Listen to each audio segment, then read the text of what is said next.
Assalamualaikum warahmatullahi wabarakatuh. Perkenalkan, nama saya Nur Alfia Faira dengan NIM 1910611038. Dalam kesempatan ini ingin menganalisis invasi Rusia ke Ukraina dengan tema persoalan objek sasaran militer yang kontroversial. Sebelum itu, kita harus mengetahui apa yang dimaksud dengan invasi. Invasi itu merupakan aksi militer di mana angkatan bersenjata suatu negara memasuki wilayah negara lain dengan tujuan untuk menguasai wilayah atau merubah tatanan dalam negara tersebut. Nah, akhir-akhir ini kita sering mendengar adanya invasi yang dilakukan Rusia terhadap Ukraina. Perlu kita ketahui bahwa operasi militer Rusia dan Ukraina ini merupakan serang terbesar negara terhadap negara yang dilakukan di wilayah Eropa sejak Perang Dunia Kedua.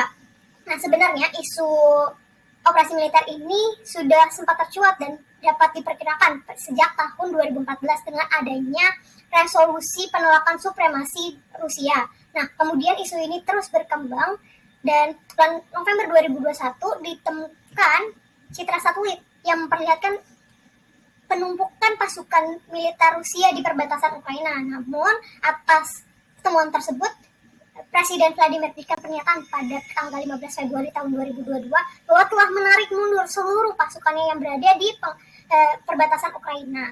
Nah, kemudian pada tanggal 24 Februari tahun 2022, Vladimir Putin itu secara resmi menyatakan pelaksanaan operasi militer terhadap Ukraina. Nah, perlu diketahui bahwa atas invasi tersebut ada alasan-alasannya. Pertama, itu adanya klaim Rusia terhadap Ukraina sebagai satu kesatuan yang utuh, dan hal ini dibantah secara keras oleh Ukraina. Kedua, terjadinya resolusi penolakan supremasi Rusia. Ketiga, penolakan Rusia atas Ukraina sebagai anggota NATO. Keempat, dukungan Rusia terhadap gerakan separatis di semenanjung Crimea milik Ukraina. Kelima, adanya pengakuan kedaulatan atas dua daerah di Ukraina oleh Rusia. Kemudian muncul pertanyaan, apakah invasi Rusia terhadap Ukraina itu dapat dibenarkan dengan alasan-alasan tersebut? Nyatanya serangan Rusia terhadap Ukraina ini adalah suatu tindakan yang tidak dapat dibenarkan, bahkan merupakan pelanggaran terhadap hukum internasional maupun piagam PBB, di mana dalam piagam PBB ini telah melarang adanya penggunaan kekuasaan terhadap integritas wilayah dan kemerdekaan politik negara dimanapun. Nah, dalam hal ini, invasi yang dilakukan Rusia terhadap Ukraina itu dilihat dari hukum internasional, termasuk dalam konflik bersenjata internasional, yang mana juga merupakan bagian dari hukum humaniter internasional. Kemudian pertanyaan selanjutnya muncul, adakah pelanggaran yang dilakukan Rusia terhadap dalam konflik tersebut? Nah, invasi yang dilakukan Rusia terhadap Ukraina ini berfokus pada wilayah timur Ukraina. Nah, invasi yang dilakukan Rusia ini tidak hanya menyerang objek militer, namun juga menyerang objek sipil seperti rumah sakit, rumah penduduk, tempat belanja, sekolah, tempat ibadah, yang mana mengakibatkan banyaknya korban dari warga sipil. Nah, padahal dalam ketentuan hukum humaniter telah jelas mengatur mengenai objek-objek yang dapat diserang dalam konflik bersenjata internasional. Hukum humaniter internasional dikenal juga adanya prinsip pembeda, di mana prinsip ini melengkapi azas-azas hukum humaniter lainnya seperti azas kepentingan militer, azas kemanusiaan, azas kesatriaan. Prinsip pembeda ini juga diatur dalam Konvensi Den Haag tahun 1907, Konvensi Jenewa 1949, dan Protokol Tambahan tahun 1977. Adanya prinsip pembeda ini juga merupakan awal dari prinsip hukum humaniter lainnya, prinsip penderitaan yang tidak perlu. Kedua prinsip ini adalah prinsip yang saling melengkapi.